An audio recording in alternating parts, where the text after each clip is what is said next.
não vai na abertura do ano legislativo. Uma coisa tem a ver com a outra, sim ou não? Sim, Amadeu. Na verdade, a gente sabe que, inclusive, não é tão praxe o presidente da República vir aqui na abertura do ano no Congresso Nacional. Eu lembro que quando eu cheguei aqui em Brasília, Bolsonaro veio, né, na abertura, inclusive, do ano, foi em 2020. Mas Lula não veio no ano passado, também não vai vir esse ano, mas sim uma coisa comunica com a outra. A comunicação com o Palácio do Planalto está um pouco complicada, inclusive é o nosso tema do próximo tópico, mas o fato é que o presidente vai enviar o ministro-chefe da Casa Civil, Rui Costa, que vai ler a mensagem do executivo. Esse ano pode ser um ano complicado para o governo Lula, porque os parlamentares vão estar preocupados mais com as eleições municipais. Então, a tendência é que no segundo semestre aqui fique um pouco mais esvaziado, então eles têm até julho para correr com as pautas. E para essas pautas correrem, é preciso ter esse canal de comunicação. O que está na mira aqui do Congresso Nacional? Primeiro, publicamente, seria regulamentar a reforma tributária. O governo tem um prazo para enviar as leis complementares, para saber, por exemplo, o que vai entrar na cesta básica nacional, é só um dos itens. Também já tratar sobre a questão do imposto de renda, é um tema também que preocupa bastante, mas nos bastidores, Amadeu, o que está pegando mesmo, o que se fala muito aqui é sobre a sucessão, tanto na presidência da Câmara quanto do Senado, tá? Arthur Lira quer o apoio do Palácio do Planalto, quer uma garantia para isso, por isso quer encontrar com Lula, e Lula hoje não vai ser possível, já despachou. Outros assuntos também que estão na mira aqui é a questão do veto aos 5,6 bilhões de reais de emendas de comissão. O Congresso Nacional deve analisar esse veto. O Palácio do Planalto não quer que esse veto seja derrubado, mas até agora aqui também nos bastidores é que esse veto caia, porque os parlamentares alegam que precisam recompor aí esse orçamento, principalmente em ano de eleição municipal, que eles precisam destinar às suas bases eleitorais. Outro assunto, medida provisória. São mais de 20 medidas provisórias, e dentre elas a da reoneração dos 17 setores da economia. O Congresso aprovou uma lei no ano passado em que essa desoneração sobre esses impostos iriam até 2027.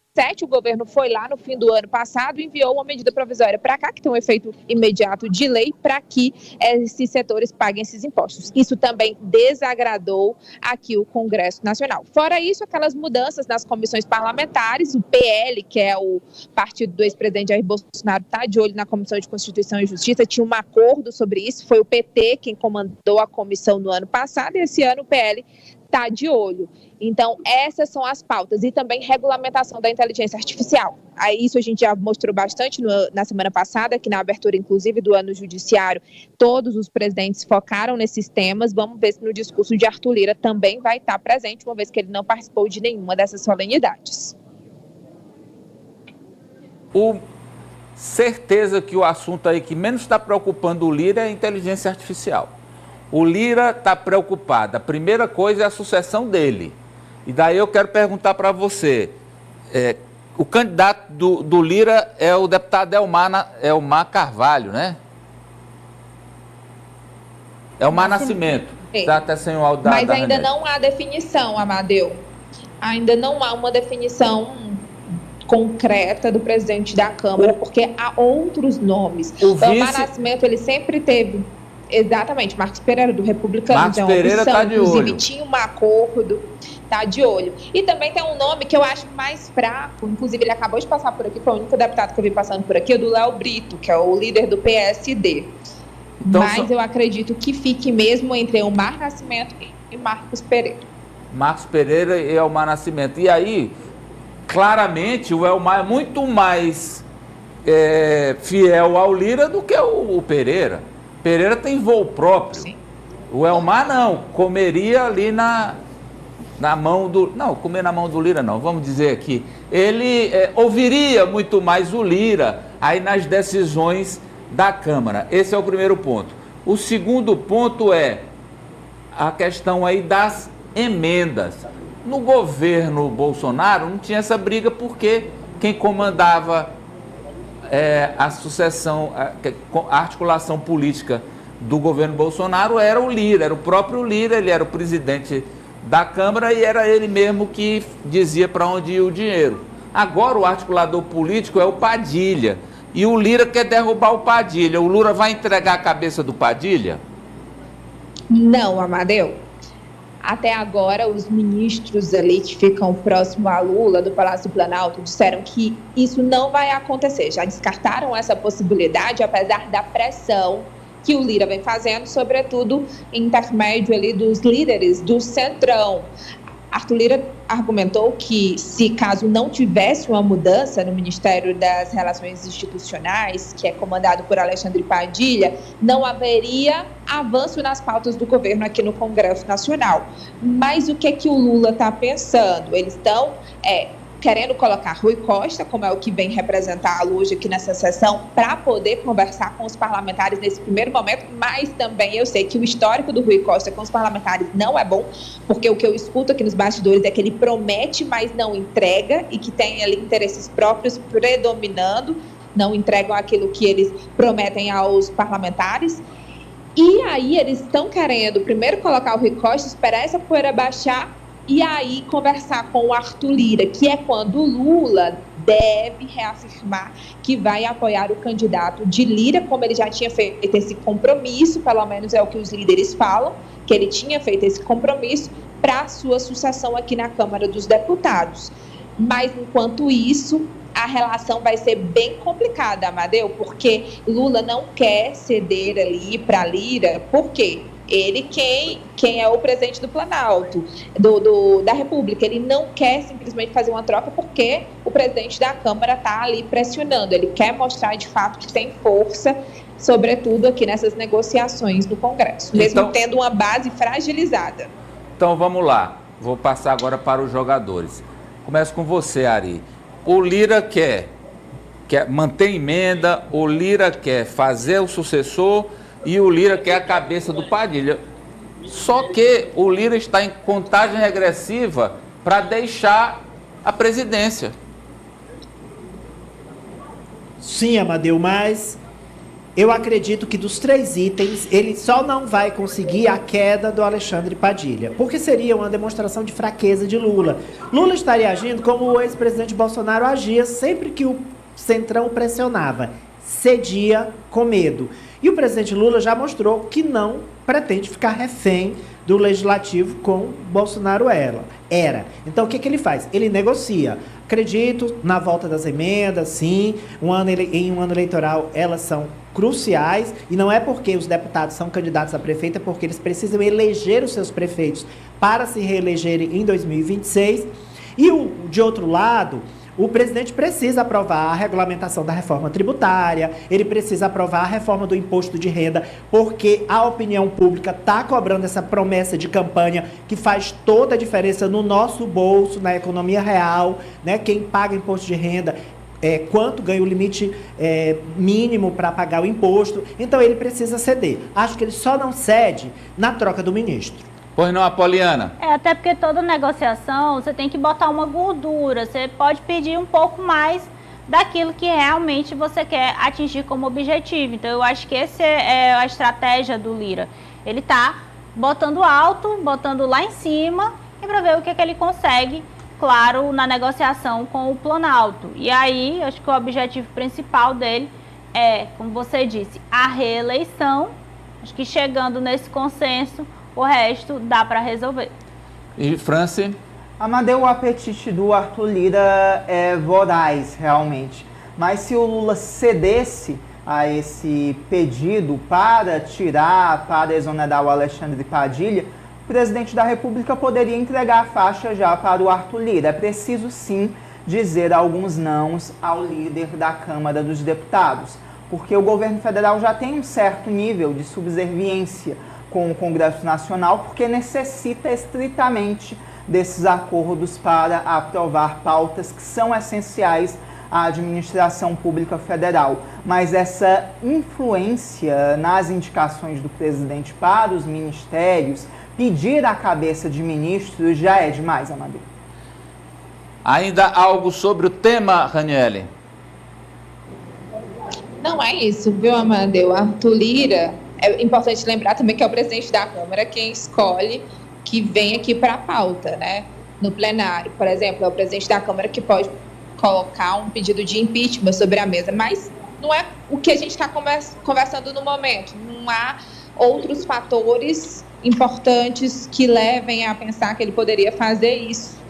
Mas há muitas críticas, né? Inclusive aqui da oposição. Amanhã mesmo, os parlamentares da direita, do Centrão, eles já querem colocar aqui convocação para que o governo explique sobre esse pagamento de imposto sobre a remuneração de líderes religiosos, sobretudo a Frente Parlamentar Evangélica. O deputado Sóstenes Cavalcante, do PL do Rio de Janeiro, ele já protocolou esse requerimento de convocação.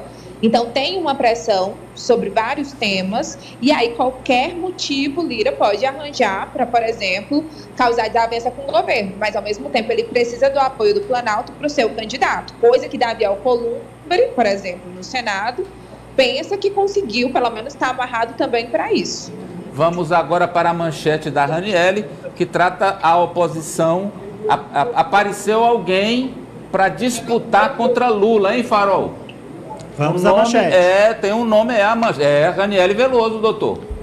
É Ranieri Veloso, meu professor. Nem Tarcísio, nem Zema e nem Michele. Ronaldo Caiado se lança candidato a presidente. Pois não, Ranieri, governador do Goiás. É isso mesmo. Saiu à frente, já disse, eu sou sim pré-candidato à presidência da República. Agora, Amadeu, ele precisa ter apoio, né? Porque ninguém consegue se eleger só. Pode ser que ele não tenha o apoio nem do próprio partido, que é a União Brasil, que está bem naquele ranking lá de fundo eleitoral, é o terceiro maior aqui da Câmara dos Deputados, com 59 parlamentares, então tem uma quantia considerável de recursos, tem tempo de TV, tem uma estrutura, mas talvez eles não tenham interesse, né? A gente sabe ali que tem nomes do União Brasil que são indicados a ministério no Palácio do Planalto, mas a gente sabe também que essa base não é fiel, e o Ronaldo Caiado já colocou o seu nome sim para a disputa. Ele disse que inclusive tem intenções de abrir escritórios em Brasília e São Paulo, e agora se posicionar no cenário nacional em debates importantes, como é o caso da segurança pública. Ele criticou muito essa questão das facções criminosas e, de fato, é um tema de interesse público e que desperta a atenção da população, do potencial eleitorado. Mas, falando em potencial eleitorado, Goiás representa 3% do eleitorado nacional. Aí a situação fica bem difícil, viu? E ele também está criando expectativas sobre a Convenção Nacional do União Brasil, que vai ocorrer no próximo dia 29 de fevereiro. E aí, Luciano Bivar vai deixar a presidência da sigla e outros nomes, né, vão compor ali, dizendo ele que as decisões não vão ser mais centralizadas. E ele espera ter um pouco mais de espaço e apoio para que se lance a presidente da República. Lembrando que ele sim foi aliado de Bolsonaro, teve um momento da pandemia que ele rompeu, e tem que manter esse equilíbrio para ter o apoio tanto daqueles mais moderados, conservadores, quanto também daqueles que se dizem bolsonaristas. E ele já foi também candidato à presidência da República em 1989, mas na época ele ficou em 10º lugar, Amadeu. Lembrando que Ronaldo Caiado, quando disputou em 89, ele representava a UDR, União Democrática Ruralista, que era justamente o contraponto a Lula, que era como um candidato dos movimentos sociais. Era um cara da direita, na época, o Caiado. Vamos rapidamente aqui, o Bolsonaro apoiaria o Caiado, Franci? Não, Amadeu. Não? Não apoiaria. Por quê? Ele já rompeu com o Bolsonaro. O ex-presidente não tem total sentimento de fidelidade com ele, tem um certo nível de desconfiança, e dentre os nomes, ele está ali no mesmo pé que o Zema, de viabilidade muito difícil. Aliás, mais do que isso, Apoliano, os bolsonaristas votariam no Caiado? Inclusive, era o que eu estava vendo aqui no Twitter, a repercussão entre algumas páginas de apoiadores do ex-presidente, todo mundo dizendo muito legal, mas não vou votar em quem o Bolsonaro indicar. Ali! Olha, o Bolsonaro apoiar o Ronaldo Caiado como candidato dele Seria a mesma coisa de, naquela época, a deputada Gracinha Monsanto ter declarado apoio ao doutor Hélio como candidato dela, que a gente trouxe aqui, a Poliana, inclusive, os interceptou juntos lá na Assembleia Legislativa. O nível de confiança é o mesmo. Quem fez essa interceptação, rapaz? A Poliana, ela entrevistou um e outro. Rapaz, não. E a época eles estavam se dando super bem ali, até um fez um gracejo com o outro. Mas a Poliana com não faz isso. gracinha, né? A Poliana E foi não com faz gracinha isso. a entrevista. Só um registro, a Poliana não faz isso, não. Raniele Veloso, vamos falar agora aí do Bolsa Família, que é até manchete do Meu Norte ali, porque a Raniele vai detalhar. Puxa de novo, tá no meunorte.com, meu farol. Aberto aqui, Tá, Amadeu tá Campos. aberto, não tá? Tá, Você tá aqui. você tá positivo, operante, inerente, aderente. Sim, É sim. meunorte.com, meu farol. Exatamente. Trata de atualização